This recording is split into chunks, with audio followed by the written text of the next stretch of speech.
აჭარის უმაღლესი საბჭოს კომისიების გაერთიანებულ სხდომაზე დღეს ბიუჯეტში შესატანცვლილებებზე იმსჯელეს. აჭარის ფინანსთა და ეკონომიკის მინისტრის განცხადებით 2014 წლის ბიუჯეტი 14 მილიონ 700.000 ლარით იზრდება. გაზრდილი ბიუჯეტიდან 250.000 ლარი აჭარის განათლების სამინისტროსა და მის აიპებში საშტატო ერთეულისა და ხელფასის გაზრდაზე დაიხარჯება. თანხები გადანაწილდება 5-ვე მუნიციპალიტეტზე და მინისტრის მოადგილის თქმით, ძირითადად ინფრასტრუქტურული სამუშაოებს მოხმარდება. ბიუჯეტის ცვლილებებთან დაკავშირებით შენიშვნები ჰქონდათ უმცირესობის წარმომადგენლებს.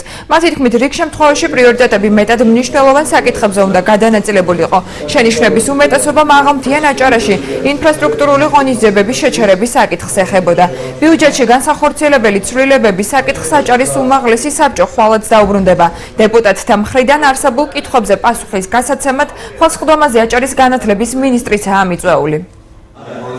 მატება ძირითადად კი არა, სრულად ხდება სპორტულ სკოლაში, ბათუმის სპორტულ სკოლაში, მწვრთნელ პედაგოგებზე არის საუბარი და ადმინისტრაციის ხელფასები არანაირად არ იზრდება, ასევე იზრდება ხარიტონ ახვლედიანის სახელობის მუზეუმში, ხელოვნების მუზეუმში და არქეოლოგიურ მუზეუმში ხელფასები, სადაც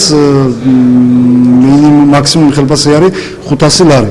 ეს მაქსიმალური ზონა, თორემ ქვემოთ რანგში არის 250-300 ლარი ხელფასები და ეს იზრდება მხოლოდ 20%. დაისვა შეკითხვები საბჭოს განათლების სამინისტროს დაფინანსებასთან დაკავშირებით, ამიტომ ჩვენ ვთხოვთ განათლების მინისტრს, რომ ხვალ მობრძანდეს სესიაზე და დეპუტატების ყველა შეკითხვაზე გასცემს პასუხს. იგივე შეკითხვები დაისვა სესიაზე და მოვისმინოთ მინისტრის პასუხი. თორემ სამინისტრო მოითხოვა ფინანსთა სამინისტროსთან შეთანხმება, რომ ეს თანხები ფინანსურად დაუმტკიცა.